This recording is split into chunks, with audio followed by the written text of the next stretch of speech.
তার ভিজিট নেয় হচ্ছে 800 থেকে 1000 টাকা। এবং আমাদের একজন সাধারণ দিনমজুর যারা আছেন তারা দৈনিক ইনকাম করেন 500 টাকা।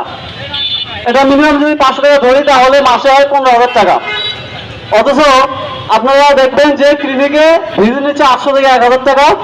এরপরে এখানেই শেষ নয়, তারা সামান্য একটু সমস্যার কারণে দেখা যায় তারা মানে পরীক্ষা নিরীক্ষার প্রয়োজন নাই, তারপরে দেখা যায় যে তারা 3-4টা পরীক্ষা হাতে ধরিয়ে দেয় এবং সেই পরীক্ষাগুলো করতে গিয়ে তাকে গুনতে হয় প্রায় 4 থেকে 5,000 টাকা।